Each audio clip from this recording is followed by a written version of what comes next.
subscribe.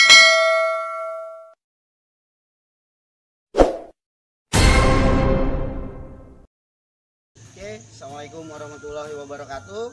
Ketemu lagi dengan saya Dudi Firmansyah, dosen Sekolah Vokasi Institut Pertanian Bogor. Oke, kali ini kita akan membahas terkait dengan bagian-bagian tubuh ternak. Oke, seperti apa dan bagaimana nama penamaan pada bagian tubuh ternak? Mari kita langsung ke ternaknya. Oke, baik, kita mulai terkait dengan bagian tubuh ternak. Oke, kita mulai dari yang paling depan dulu. Ini adalah bagian kepala. Jadi karena ternak ini adalah hewan bilateral atau hewan yang memiliki dua sisi yang sama.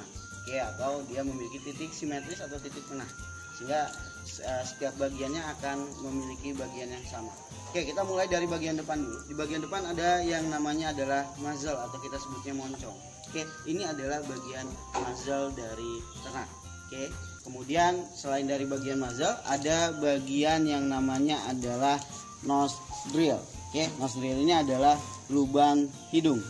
Oke, ini adalah lubang hidung. Kemudian berikutnya ada yang namanya bridge of nose atau saluran hidung. Nah, ini yang kita sebut sebagai atau batang hidung. Ini adalah bridge of nose. Kemudian selanjutnya face atau muka dari sapi, dari mulai bawah pelipis sampai ke belakang dari muzzle. Ini adalah face dari sapi. Kemudian berikutnya ada yang namanya forehead. Oke, forehead ini mulai dari pelipis sapi sampai ke bawah dari pangkal tanduk. Ini yang kita sebut sebagai forehead atau jidat. Oke, berikutnya ada bagian yang namanya pool. Oke, pool ini adalah pangkal tanduk, posisinya ada di tengah. Oke, kemudian ini adalah hornnya atau tanduknya. Kemudian berikutnya ada yang namanya crest. Nah, crest ini adalah titik garis atas dari leher, dari mulai belakang dari pool sampai ke bagian pundak atau atas dari pundak. Nah, atas dari pundak ini kita sebutnya adalah withers atau top of shoulder. Ini adalah bagian yang namanya adalah crest. Kemudian ada bagian neck atau leher, ya bagian dari samping dari lehernya. Oke, ini adalah kita sebut sebagai neck. Oke, dari mulai rahang belakang sampai ke bagian shoulder atau bagian bahu.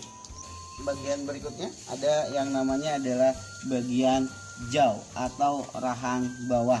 Oke, ini adalah kita sebutnya jaw. Kemudian ada bagian trakea atau pada manusia kita sebutnya jakun. Ini adalah bagian namanya adalah throat. Oke, di sini. Jadi nanti kalau kita mau melakukan proses pemotongan, khususnya untuk yang pemotongan halal, kita akan putus di bagian throat sini. Kenapa? Karena di sini nanti berkumpul 3 saluran yang nanti digunakan sebagai syariat dalam nanti pemotongan halal. Oke, ini adalah nama bagiannya adalah glambir atau dalam istilah bahasa Inggrisnya adalah dewlap. Nah, dewlap ini salah satu penanda untuk bangsa sapi Bos Indicus. Dia memiliki pelebaran atau perluasan bagian tubuh untuk dapat mengeluarkan suhu panas pada badannya. Selanjutnya ada bagian yang namanya adalah brisket atau bagian dada. Oke, bagian dada ini adalah bagian dada paling depan setelah dari ini glambir ke bagian dada. Kalau kita pegang keras, ini adalah yang kita sebut sebagai brisket. Kemudian selain dari brisket ada yang namanya adalah chest floor atau bagian dada yang menyentuh pada lantai, ya ini di bagian dada bawah. Oke, dari mulai dia depan sampai ke bagian bawah dari kaki belakang. Oke, ini yang kita sebut sebagai chest floor nantinya.